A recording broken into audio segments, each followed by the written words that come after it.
Olá, bom dia a todos. Sou Fábio Graner, analista-chefe do Jota. Hoje a gente está recebendo aqui na redação o secretário do Tesouro Nacional, Rogério Seron, que vai comentar com a gente aqui um pouco sobre o cenário econômico, as perspectivas para a política fiscal. Quem vai fazer essa entrevista comigo hoje é o Fábio Murakawa, nosso novo analista de política. Queria muito agradecer ao secretário por estar aqui com a gente. Um prazer novamente tê-lo aqui. E eu queria começar, secretário, perguntando uma coisa que a gente sempre tem sido demandado aqui no Jota, né, nas nossas interações com o mercado financeiro, sobretudo, se o governo, nos próximos 2 anos, especialmente no ano eleitoral, vai dar um jeito de sair do arcabouço, da trilha fiscal sinalizada no arcabouço fiscal, por conta do período eleitoral. Eu queria, enfim, começar essa entrevista perguntando como o senhor endereça essa preocupação do mercado financeiro, de que forma o senhor enxerga isso? Bom dia a todos. É uma satisfação ter essa oportunidade aqui para a gente conversar um pouquinho. Respondendo de forma objetiva sobre a condução da política fiscal no governo, eu acho que, a despeito das incertezas, das inseguranças que muitas vezes são naturais e até mesmo legítimas, eu acho que é natural que se questione, que se tenham preocupações, mas a gente tem cumprido, tem conseguido conduzir e entregue aquilo que nós nos comprometemos desde o início. Então, o arcabouço ele foi montado, as medidas necessárias para o cumprimento dele foram sendo tomadas, todas as medidas foram sendo tomadas conforme a necessidade. Os resultados primários que foram pactuados, eles foram entregues. A gente sempre brinco, você acompanha um pouco das coletivas do Tesouro e de entrevistas. A gente sempre houve uma desconfiança, não importa se ela é legítima ou não, mas a gente sempre cumpriu aquilo que nós prometemos. Então, havia desconfiança se a gente ia cumprir o resultado primário no primeiro ano do arcabouço. Aliás, havia quase plena segurança de que nós não cumpriríamos, nós cumprimos, não alteramos a meta, nós seguimos perseguindo aí os resultados.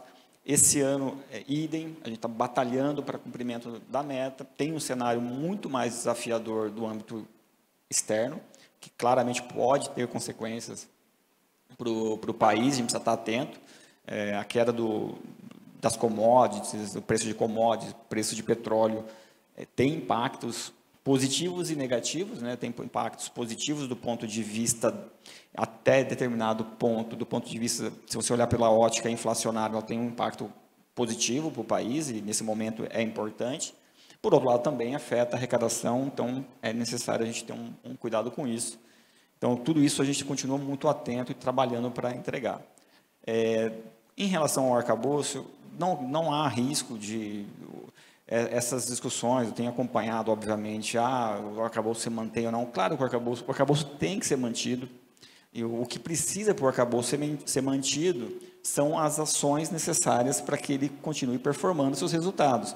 Nenhuma regra fiscal, isso vale para o arcabouço, valia para o teto de gasto, ela funciona ela por si só ela não vai funcionar se você não adotar as medidas necessárias para aquele cumprimento.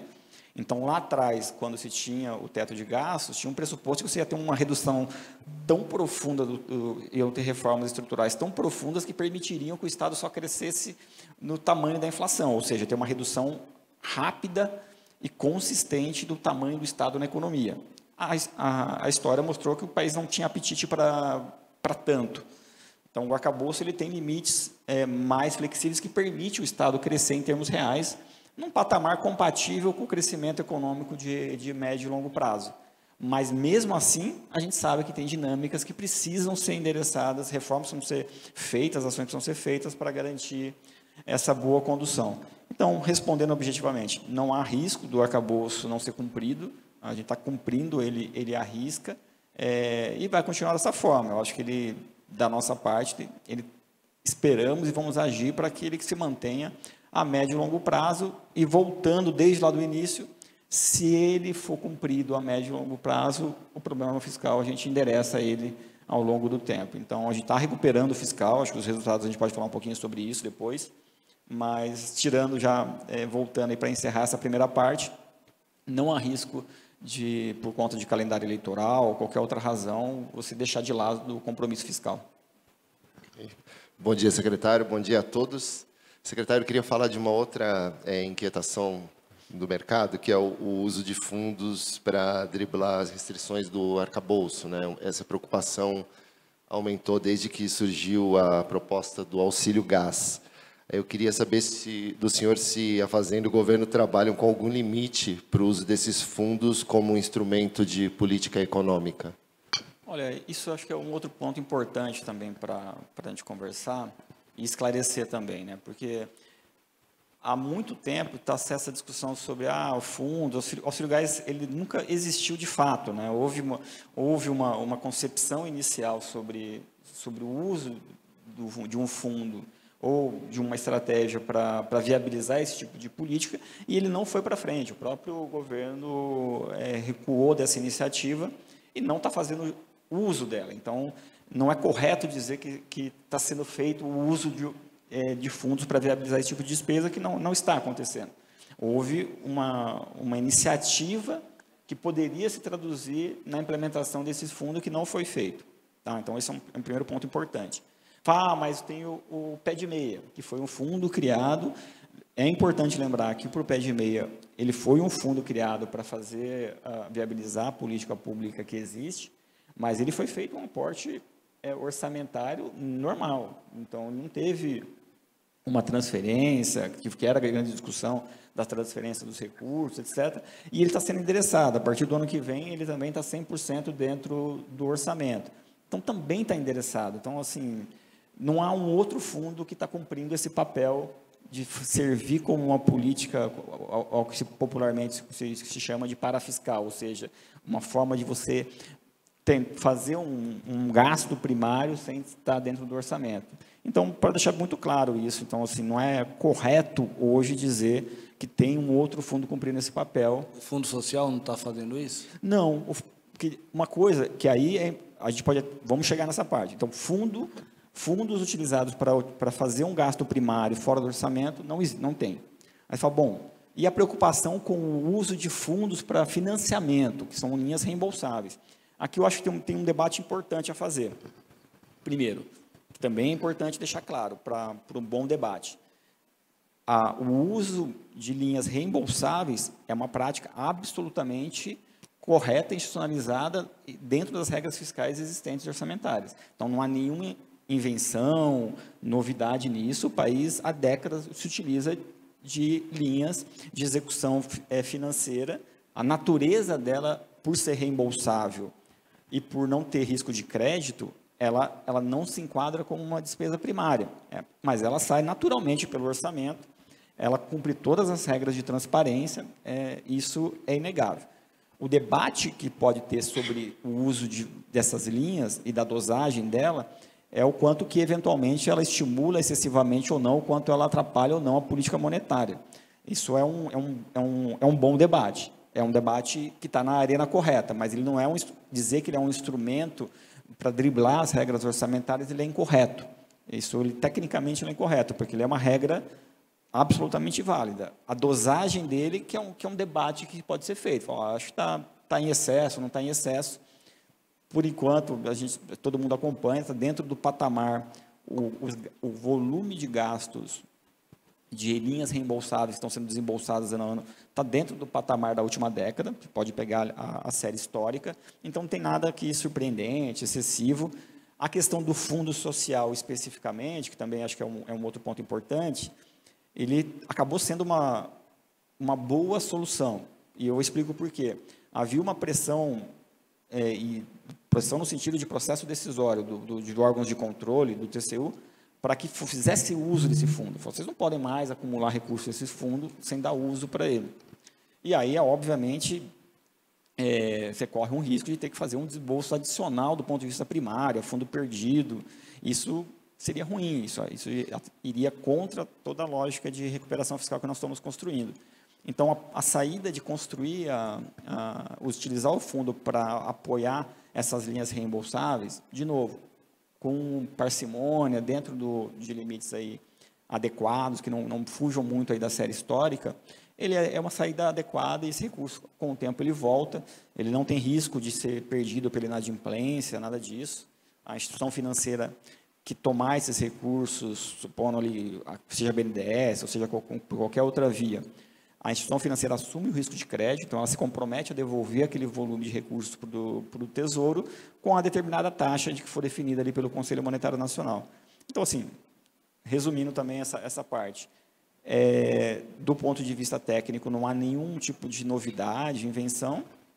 O único debate possível, legítimo, é o quanto que a dosagem está adequada ou não, se está gerando um estímulo excessivo ou não na economia. Você tem feito essa conta? E aí a minha resposta para isso está absolutamente dentro dos patamares da última década. Então, assim, a gente não... Tem aí algumas dezenas de bilhões de reais que anualmente são desembolsados em linhas financeiras, que está absolutamente dentro da normalidade aí da última década, que vocês podem observar aí na série histórica. Secretário, no próximo dia 22 a gente tem o primeiro relatório bimestral do ano, né? Uma das dúvidas que a gente tem é, o governo vai trabalhar como no ano passado, calibrando ali, olhando para o piso inferior da meta, ou vai trabalhar mais as definições de contingenciamento, bloqueio, contingenciamento, né, no caso da meta, mirando o centro da meta nesse ano?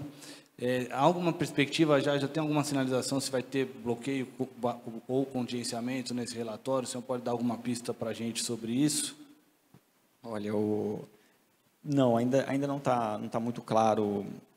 Realmente a gente não tem os números fechados, então isso a gente está nesse processo. Agora, até começo da semana que vem, nós devemos ter um pouco mais do balanço, porque também ali envolve a matriz de responsabilidade. Ali cada um tem um papel, né? Então cada órgão tem que informar suas receitas, a gente consolida o lado da receita, depois a SOF também consolida a parte da despesa, faz o balanço. Então não dá para saber ainda como está, vai ter contingenciamento, vai ter bloqueio, embora pode ser que aconteça um pouco aí de cada, mas hoje não dá para falar nada sobre isso, precisa ter os números com um pouco mais de calma. Do ponto de vista de estratégia, vocês vão perseguir mais o centro ou não, obviamente vai depender um pouco do balanço, né, do como que está o cenário, lembrando que a gente precisa observar um pouco os efeitos do que está acontecendo. A gente está tendo, por um lado, uma queda expressiva do câmbio, o real está se fortalecendo perante o dólar, isso tem efeitos sobre a arrecadação, tem um monte de efeito positivo, mas também tem efeito sobre a arrecadação, o preço do petróleo também está caindo, tem efeitos sobre a arrecadação de royalties. A gente precisa fazer um balanço disso tudo para com parcimônia e serenidade ir tomando as decisões para frente. Mas assim como a gente fez no ano passado, que a gente também passou por esse debate ali, boa parte do exercício, e eu comentava sobre isso, falava, por mais que o retrato do bimestral ele mostre, do ponto de vista formal, uma situação, na prática sempre é um cenário um pouco melhor. Eu sempre falei um pouco sobre isso, e às vezes até mal compreendido quando eu falava sobre isso, mas daqui é só para vocês terem uma noção. Quando eu estou olhando essa fotografia, ela não é uma fotografia, ela é uma fotografia mais formal. Na prática, eu estou um pouco melhor do que está na fotografia. Isso se mantém. É claro que é nosso desejo trabalhar mais próximo do centro. Como eu já mencionei, é muito importante a gente continuar melhorando. A gente fez uma melhora expressiva do resultado primário, isso é inegável, acho que ninguém discorda disso. Recuperou a base fiscal, mas é importante a gente dar um passo a mais. Então, seria muito importante a gente conseguir um resultado fiscal ainda melhor do que foi o ano passado. E isso dá consistência no processo de recuperação fiscal. Isso é importante. Tem desafios, tem pagamento de precatórios e tudo mais, mas a gente está caminhando bem. Então, se a gente olhar o que nós entregamos até abril de resultado fiscal, ele está interessante. A gente continua no processo de recuperação fiscal. Vocês acompanham, nós estamos aqui, além de estar um superávit nesse primeiro trimestre já publicado, ou no quadrimestre positivo, expressivamente positivo, mesmo no acumulado de 12 meses, nós estamos quase gerando um superávit primário no acumulado de 12 meses, o que é muito expressivo. Faz muito tempo que o país não atinge isso, a não ser que tenha uma receita muito extraordinária, como aconteceu em 2022, com a venda da Eletrobras e dividendos da Petrobras e tudo mais. Então, assim, é muito expressiva a recuperação. Agora, claro, para o bimestral, a gente tem que olhar o ano todo, tem fatores de incerteza, então não dá para adiantar onde nós vamos trabalhar efetivamente, mas o nosso desejo é, de fato, entregar um resultado fiscal o mais próximo do centro da meta. Esse é um compromisso que já foi sinalizado pelo ministro, por outros ministros que compõem a GEL, de que é a meta do ano a gente conseguir chegar o mais próximo possível ali do resultado zero, né? O senhor ousaria garantir que o resultado desse ano vai ser melhor do que o ano passado, já considerando o pagamento de precatórios? Olha, o desejo é, assim, eu não posso ser leviano de ignorar um cenário externo que ele se tornou muito mais complexo. Então, eu poderia te dar essa resposta com muito mais assertividade há 2 meses atrás. Era um cenário, acho que, um pouco mais previsível. É um cenário que qualquer especialista, e, aliás, é o grande objeto de discussão do mundo hoje, o que vai acontecer com a economia mundial. Qual é o nível de desaceleração? O que vai acontecer está mais ou menos dado que é um processo de desaceleração que está ocorrendo no mundo todo. O desafio é a intensidade dele, então, o grau de resposta tem que ser compatível com o que vai acontecer. Há inúmeros cenários. Tem cenários em que o país se beneficia muito, o Brasil se beneficia muito no curto prazo e no médio prazo, tem cenários em que o Brasil se beneficia um pouco menos, se beneficia, mas e mais no médio prazo e menos no curto prazo, e tem cenários que podem ser mais desafiadores. A gente precisa estar preparado para eles. Então, por isso que é mais difícil você dizer, eu não sei o quanto de desaceleração vai ter na economia mundial, quanto que o preço de commodity vai cair, o preço de petróleo vai cair. Se a gente chegar num cenário com petróleo abaixo de $50, tem um impacto de algumas dezenas de bilhões sobre a arrecadação. Provavelmente, o atingimento de um objetivo como esse ele é mais desafiador. Tem medidas adicionais que podem ser tomadas? Tem, mas por isso que é um pouco mais complicado assegurar isso. Mas, assim, a perseguir esse objetivo, sem dúvida nenhuma. A equipe econômica está mobilizada para entregar um resultado fiscal melhor do que foi o ano passado. Esse seria um grande resultado para o país. O senhor mencionou precatórios agora há pouco. O senhor anunciou semana passada que vai pagar 70 bilhões em julho. Em julho ainda vai estar no pico da contração monetária. O Banco Central vai provavelmente ter concluído aí seu ciclo de aperto, vai estar no auge da taxa de juros. Pagar de uma vez 70 bilhões em julho, ainda com a política monetária tão contracionista, não é uma contradição? Não seria melhor diluir esse pagamento ao longo do segundo semestre? Por que essa decisão de pagar logo em julho e de uma vez? É que, para pagamento de precatório, são 2 discussões distintas, acho que a pergunta é boa nesse sentido. Primeiro que a gente fez essa estratégia, que, ao meu ver, correta e bem-sucedida, de postergar e não fazer o pagamento no primeiro quadrimestre. Lembrando que o ano passado a gente pagou em fevereiro, e, em geral, se paga em maio. Então, a gente postergou ao máximo. Qual é o ponto? Você tem, por um lado, o que a gente chama de RPV, né, que são as requisições de pequeno valor. Elas somam mais ou menos 30 bi, alguma coisa ao longo do ano, e ela é paga mensalmente. Então, ela vai sendo diluída ao longo do mês. Precatório não, porque precatório você paga numa única janela, porque senão eu crio um benefício para você contra um outro credor. Então, eu sempre historicamente, é pago numa única vez. O que a gente fez foi postergar. E por que julho, não agosto, setembro, outubro? Porque aí você também começa a incorporar, você tem que ir pagando, ao postergar, você continua pagando a remuneração desses títulos. Então, isso também vai consumindo orçamento. Então, também tem um limite que dá para fazer isso com um balanço adequado. Então, por isso que a gente calibrou, né? E também para não ficar muito próximo no final do ano, porque aí se contamina já com o pagamento da outra leva de precatórios, fica muito fora do padrão também. Então, assim, tem alguns critérios que você precisa ter um pouco de razoabilidade. Acho que a gente puxou até onde era razoável. Acho que em julho a gente já está num processo de desinflação, né? Assim, a inflação está começando a dar sinais de acomodação. Então, tem esse pagamento em julho, que não vai gerar um estímulo excessivo, nada disso, mas eu acho que já cumpriu o seu papel. Então, acho que ele fica tentando responder objetivamente, ele é talvez o ponto ótimo entre essa estratégia de apoiar a política monetária, mas também não criar uma situação muito atípica em relação a esses credores. E começar a ter, por exemplo, questionamentos judiciais, por que eu não estou recebendo o meu precatório, algo que o valha. Então, acho que é o equilíbrio ótimo entre a questão orçamentária, o direito legítimo dos credores de receberem esse recurso, e a expectativa que eles tinham de receber esse recurso em um determinado momento, e a harmonização com a política monetária. Eu acho que ele cumpriu bem o papel. Secretário, ainda sobre precatórios, né? O senhor pode dizer para a gente, o governo já recebeu os dados de precatórios de 2026? O senhor pode dizer qual que é o valor aí previsto? Nós recebemos, está em processo final de consolidação, ainda não posso finalizar, isso ainda não combinei com o ministro, nem com os demais ministros de fazer comentários públicos sobre isso.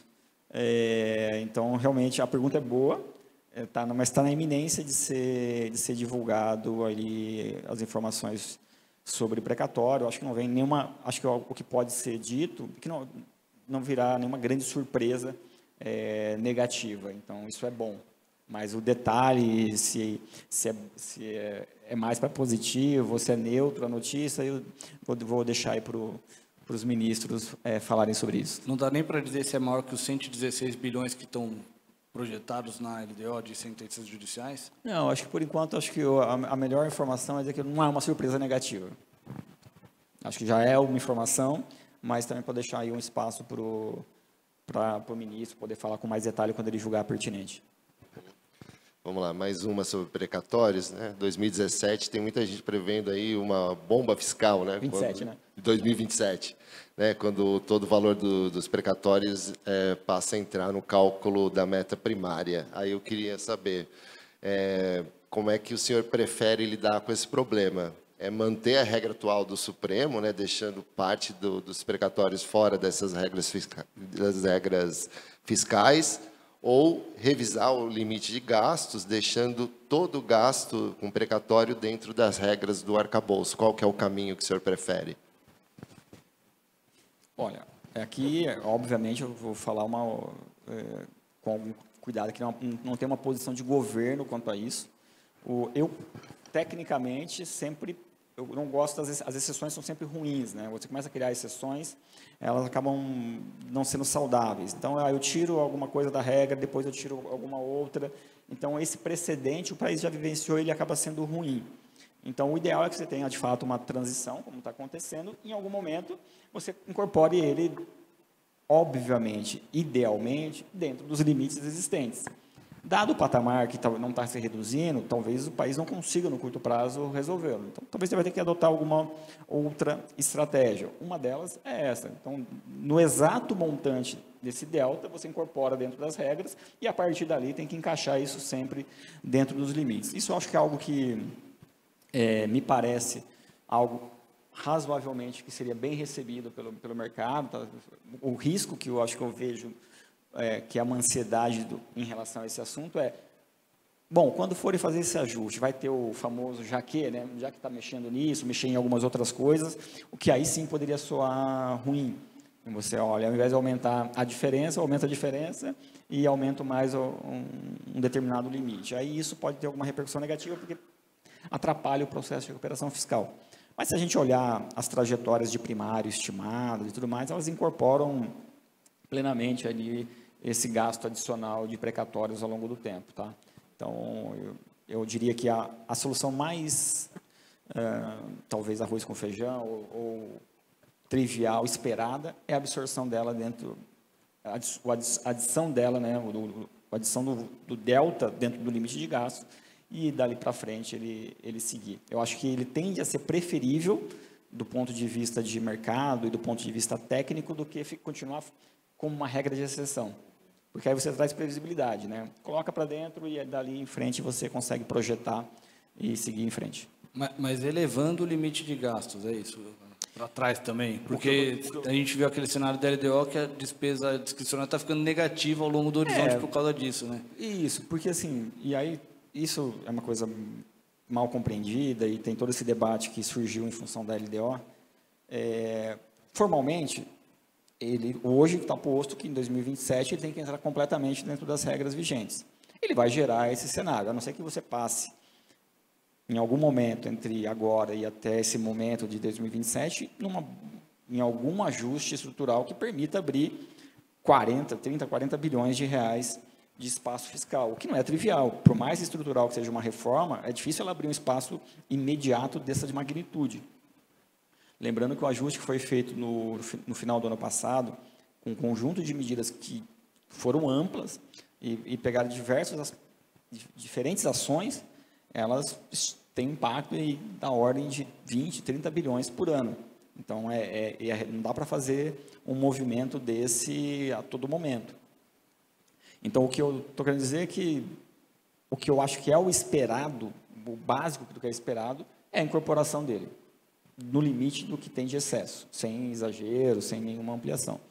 Mas, do ponto de vista de governo, não há nenhuma decisão quanto a isso. Se vai ser esse o modelo, se vai manter fora da regra, se vai ter uma transição adicional, se vai fazer um ajuste que vai permitir encaixar dentro dos limites atuais, não há uma decisão sobre isso. O que eu estou dizendo assim que a minha percepção técnica é que o mais neutro, que é o esperado, vamos dizer assim, que não traria uma repercussão negativa, seria você não abrir espaço adicional, só incorporar ele sem criar, ao invés de ser 40, ser 50, 60 bilhões de reais. Isso eu acho que tenderia a ser mal recebido.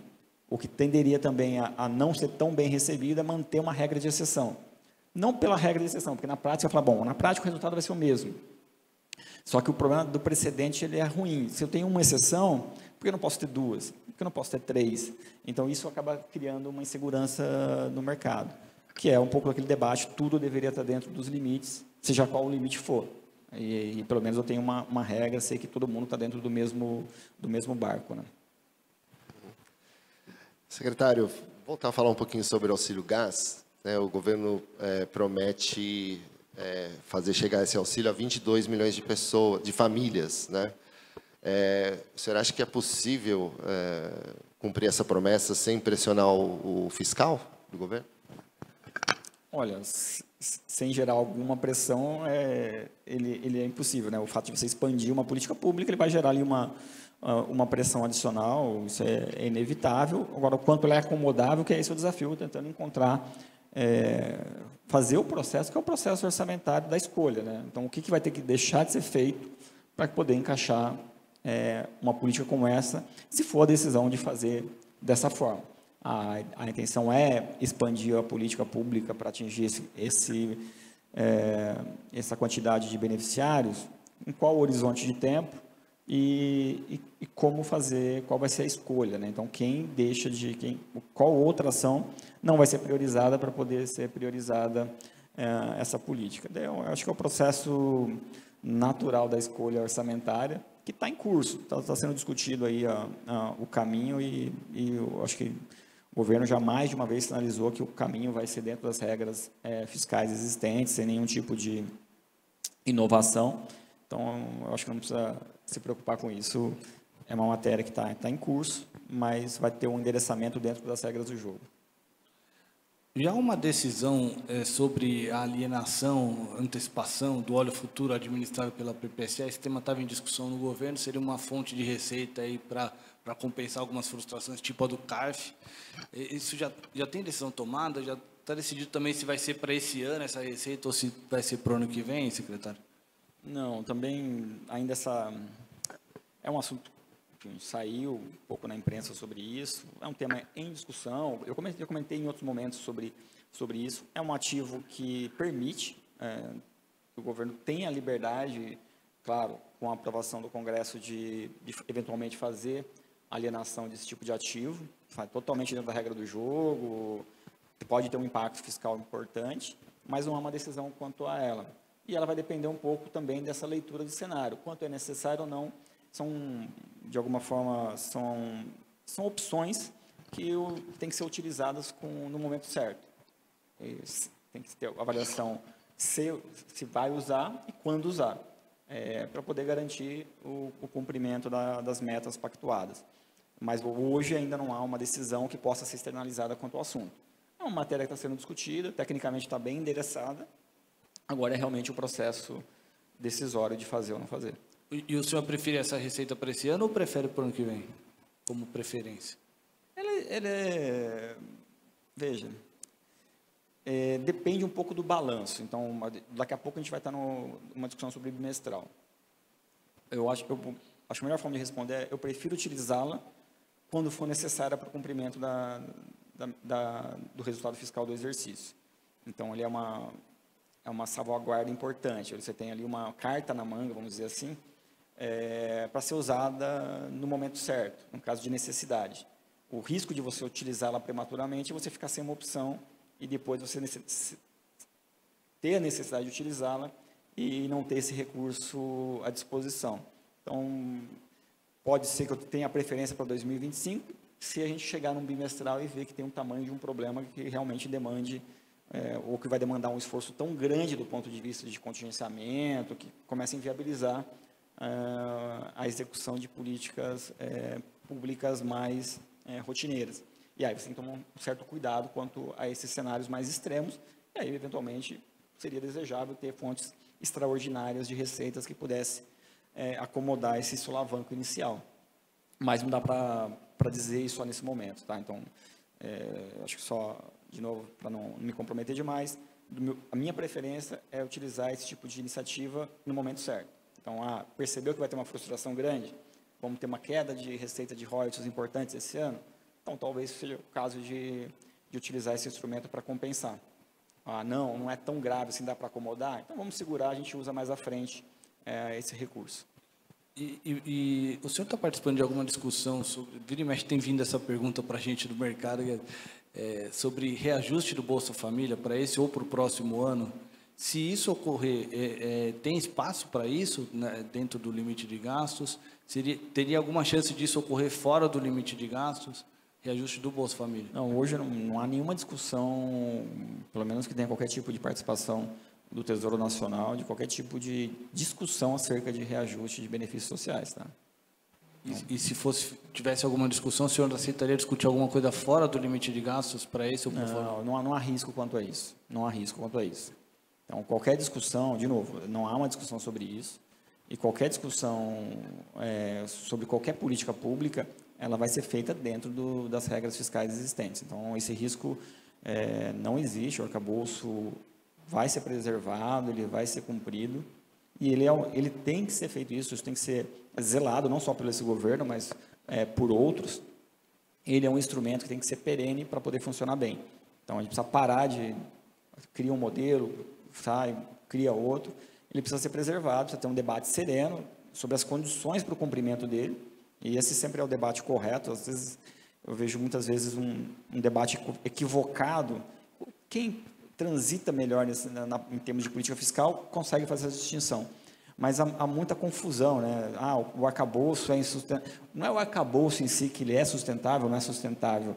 Para qualquer modelo de regra fiscal funcionar, você precisa ter as ações por trás dele para garantir aquele processo. E ele é um processo contínuo. A todo momento você vai precisar tomar medidas para garantir que aquilo performe. Então, não adianta, vai ter que ter um outro arcabouço. Outro arcabouço não vai resolver o problema do BPC, não vai resolver o problema da dinâmica previdenciária. Então, ou a gente precisa discutir as questões estruturais e não as regras que contornam a política fiscal. Isso que eu acho que é importante. Eu acho que tem um bom conjunto de regras. O que o país precisa é, de fato, manter esse cumprimento. Mantendo o cumprimento das regras fiscais, o país segue em frente. Outra discussão que pode envolver o Tesouro, secretário, é essa promessa do presidente Lula de devolver os recursos de quem foi vítima das fraudes do INSS, né? Queria saber qual que é o caminho mais provável, se é um crédito extraordinário, né, para fazer frente a essa despesa, ou se essa devolução, esse dinheiro vai ter que ser devolvido dentro dos limites de gastos atual do orçamento. Olha, o correto é aqueles que se beneficiaram indevidamente desses recursos, que eles sejam devolvidos e repassados para aquelas pessoas que foram lesadas, né? Esse é o caminho perfeito que deveria acontecer numa situação como essa, e que o trabalho está sendo feito aí, tanto pelo INSS, pela AGU, pela Polícia Federal, de ir atrás das pessoas, das instituições que lesaram esses beneficiários. É claro que nesse processo, eventualmente, você não tem a totalidade desses recursos ressarcidos, mas hoje é um debate, acho que, prematuro. O INSS está fazendo uma apuração de qual é o volume, quais são, de fato, as pessoas lesadas. Não é um trabalho trivial, né? Estamos falando aí de volumes muito expressivos. Então, tem um trabalho sendo feito pela AGU, pela equipe do INSS, com apoio da CGU, Polícia Federal. Então, não há uma discussão ainda. Eu já comentei isso na coletiva do Tesouro, não há uma discussão envolvendo ainda o Tesouro. Há necessidade, não há necessidade de qualquer tipo de suporte orçamentário para além do que já existe.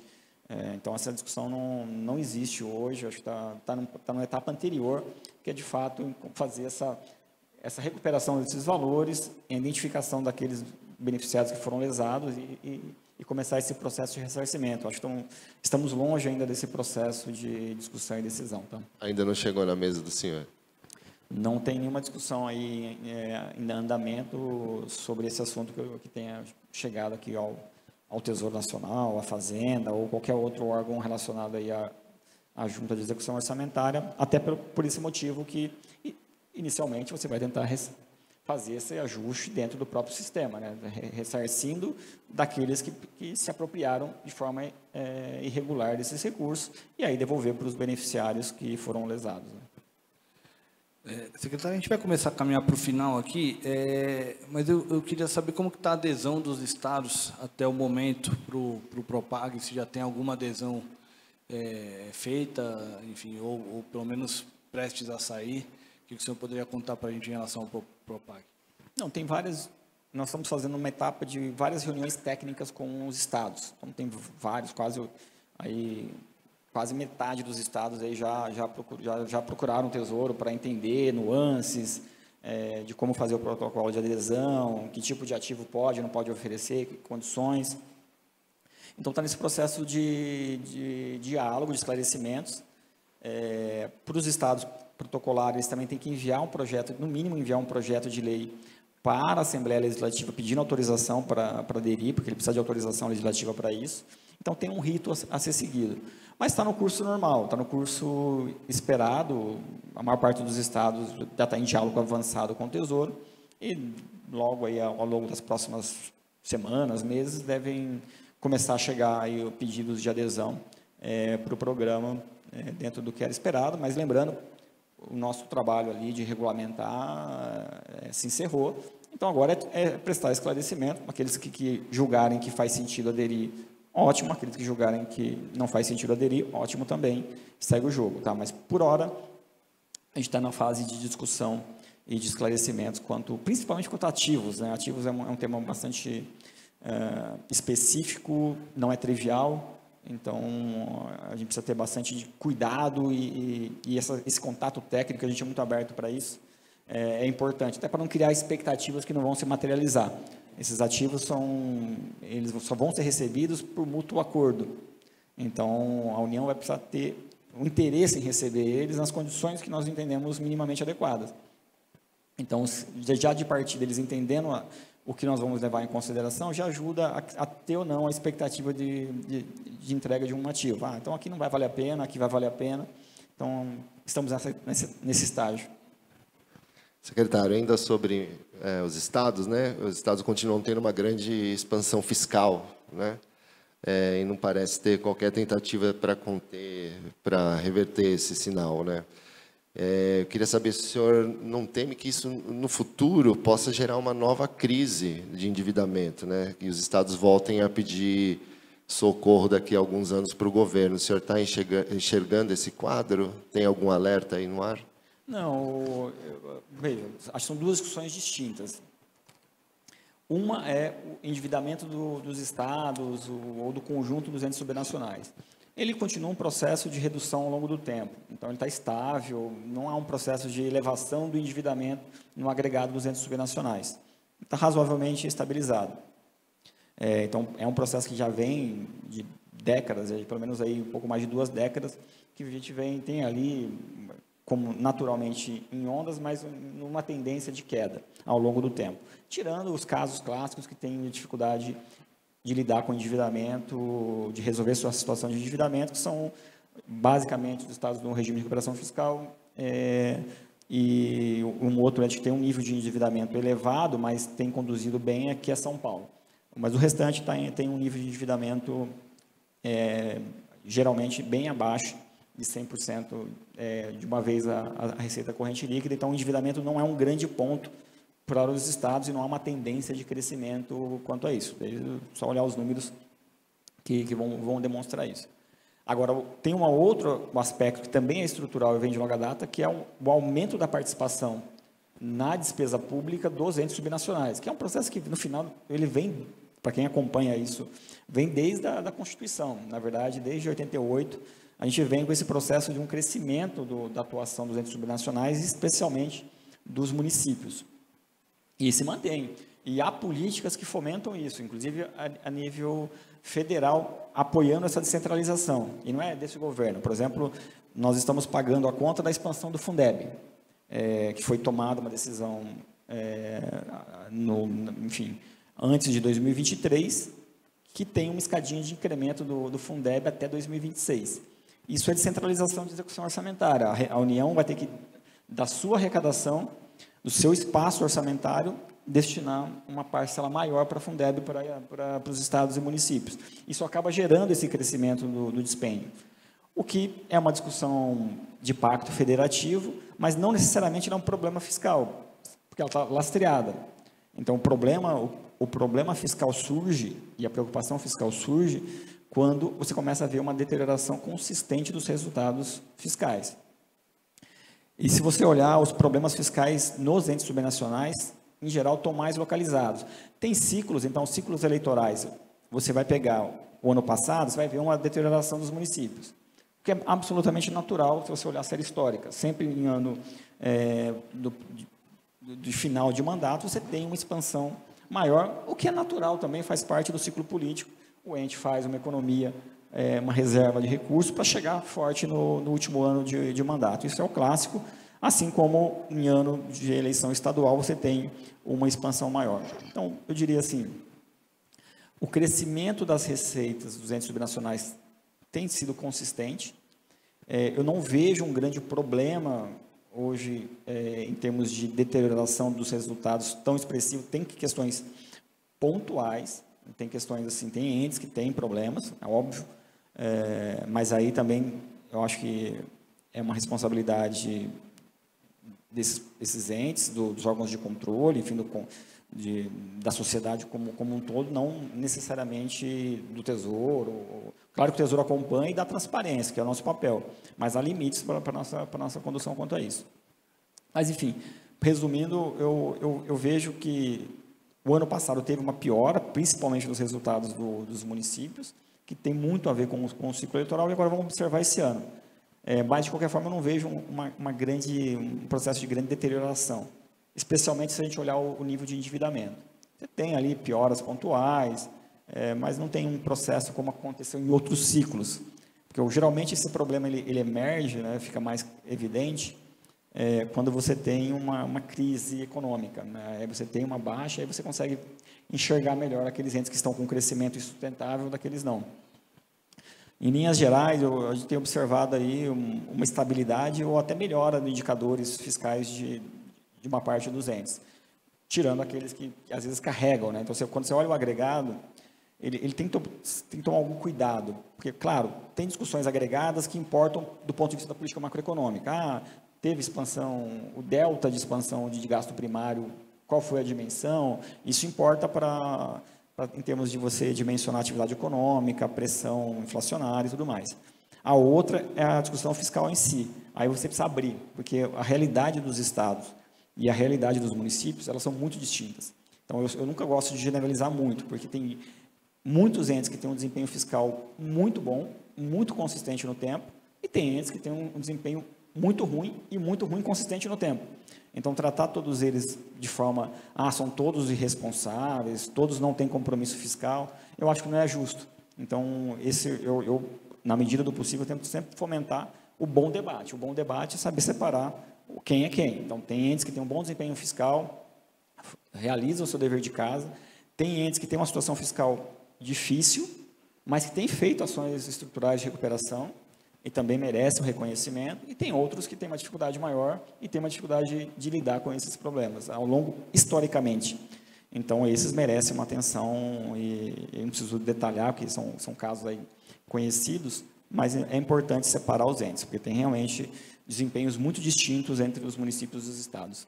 Secretário, uma pergunta pontual decorrente da fala anterior do senhor sobre a questão do Propag. Tem algum estado, além de Minas, que esteja discutindo entrega de estatal, de empresa estatal? Por enquanto, não. Não? Do que nós já conversamos e já sentimos dos entes, caso tenha algum ente que tenha interesse de entregar algum ativo dessa natureza, seria o estado de Minas Gerais, embora não tenha nenhuma compromisso firme, uma sinalização firme de que isso vai acontecer. Mas de, pelo menos, querer entender como seria, com quais características, aparentemente só o estado de Minas Gerais. Sobre imposto de renda, eu sei que não teve exatamente da Secretaria do Tesouro, mas a compensação importa muito. Tem sido a grande inquietação. O senhor teme que a isenção de 5 mil não seja adequadamente compensada, como ocorreu na desoneração da folha de pagamentos? O senhor defende, por exemplo, alternativas como CSLL, para subir a CSLL de bancos ou geral, como o governo chegou a propor no ano passado, como uma compensação adicional, caso se mexa na proposta original do governo? Olha, eu acho que, primeiro, o caso da compensação, da desoneração da folha, ele foi emblemático, até por materializar um entendimento, uma jurisprudência judicial para não permitir que novas renúncias aconteçam sem compensação. Então, eu acho que é um ganho, talvez um dos grandes legados do ponto de vista de responsabilidade fiscal veio com esse processo, que isso garante que você não vai ter a criação de mais benefícios sem compensação, isso é importante. E do imposto de renda em si, o governo claramente defende a compensação intra-imposto de renda, estabelecendo um patamar mínimo para os ultras ricos, né, para os que têm uma fonte de renda mais expressiva, para poder ter essa compensação nas camadas de baixo. Essa é a posição do governo, que parece justa, nos parece fazer muito sentido, até do ponto de vista de sociedade, de criar um balanço melhor ali. O ministro comenta muito sobre isso, né, da empregada doméstica ou do trabalhador da construção civil, que tem seu imposto de renda, que paga uma alíquota acima de 10%, que seria minimamente justo que também as pessoas que têm uma renda muito superior a isso também, no mínimo, tenham aí um patamar mínimo de contribuição para a sociedade, né? O que eu acho que é razoável. Então, a posição hoje é essa, da gente conseguir fazer essa compensação integral. Então, primeiro, ela tem que acontecer de forma integral, até por tudo que foi construído junto ao judiciário em termos de jurisprudência, e segundo, que ela aconteça ali dentro do próprio imposto de renda, né? Secretário, para fazer as considerações finais do senhor, eu queria colocar uma questão. Assim, qual que é a agenda do Tesouro, especificamente, se o Tesouro tem uma agenda estrutural para ser implementada nos próximos 2 anos, se vai endereçar questões como o gasto de saúde e educação para um horizonte mais de longo prazo? Qual é a agenda fiscal estrutural que, na sua gestão, nos próximos 2 anos, aí, o senhor pretende endereçar para a gente encerrar aqui a nossa conversa? Olha, eu acho que tem alguns aspectos que são importantes. Acho que, primeiro, obviamente, o Tesouro ele participa, né, mas ele não tem a liberdade de conduzir a política fiscal. Então, a política fiscal está inserida dentro de um conjunto muito maior de atores. Mas, claro que a gente vem com essa busca de alguns compromissos, e isso é importante. Então, primeiro, esse processo de recuperação fiscal se consolidar. Então, nós já observamos hoje, aquilo que é possível controlar da política fiscal. Então, a gente consegue, o que é o esforço do governo é o resultado primário. Então, falando de política fiscal, é inegável que melhorou muito. Então, do que a gente tinha de situação no começo de 2023 para agora, melhorou muito. Se você olha em perspectiva com outros ciclos, nós estamos com déficit acumulado metade do que aconteceu nos outros ciclos de governo na última década. Mesmo com pagamento de estoque de precatórios, endereçando questões que são importantes. Então, em Minas Gerais, para o Tesouro, o que importa, quando você me pergunta assim, o que importa na sua agenda estrutural? É sair com a consciência de que o processo de recuperação fiscal está em curso e está, ano a ano, melhorando esse resultado fiscal. Isso é importante. Ponto 1. Ponto 2, essa limpeza de passivos. Isso é algo importante também. Eu considero muito relevante, considero um legado importante. O que nós fizemos de resolver a questão do estoque de precatórios foi muito importante, senão a gente estaria falando agora de como a gente ia resolver, você está falando de 70 bilhões, a gente ia falando de 250, 300 bilhões de reais que entrariam na economia em 2027. Ia criar um desarranjo econômico no país. Então, assim, era algo muito grave, eu tenho orgulho de ter participado dessa solução. FCVS, que é uma questão histórica, há décadas tenta sair desse processo, a gente está conseguindo avançar muito, a gente conseguiu quitar uma parte, assim, volumes assim, múltiplos do que foi feito em períodos anteriores.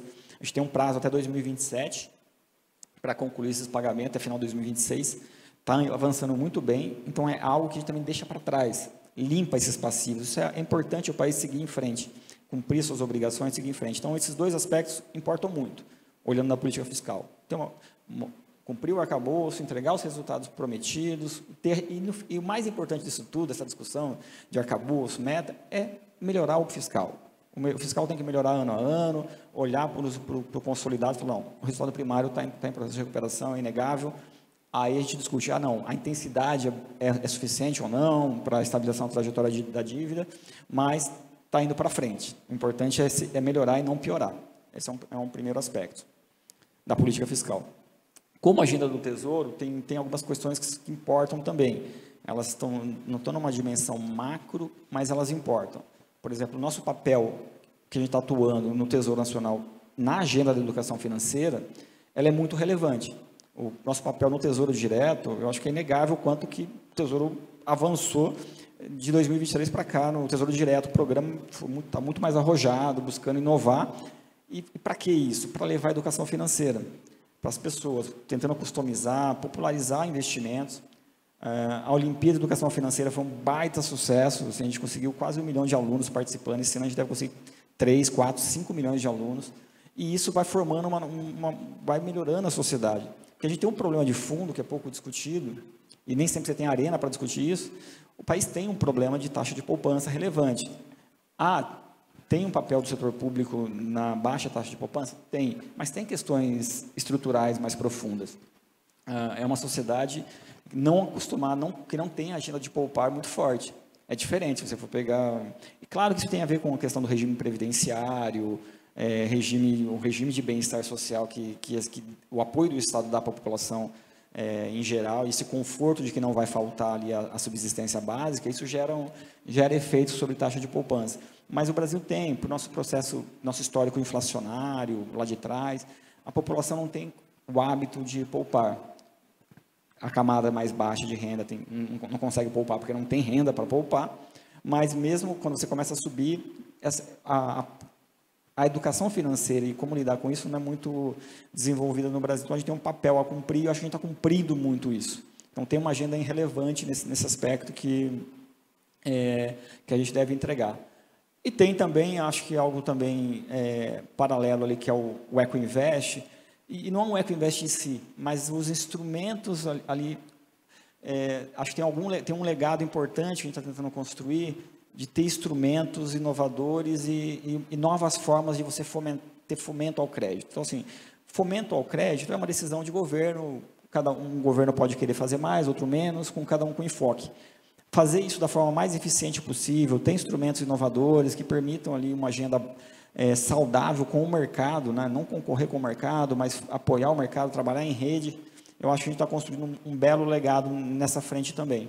Então, eu diria que esse conjunto de ações aqui são importantes, e nosso papel de levar transparência, então, eu pegando a política fiscal e trazendo para foco. Algumas coisas não dá para resolver, faz parte do processo institucional, você nunca consegue resolver tudo ao mesmo tempo. Mas, na medida do possível, tanto pessoalmente, mas como instituição, a gente levar o debate, levar a informação, provocar, esclarecer algumas questões para permitir o bom debate.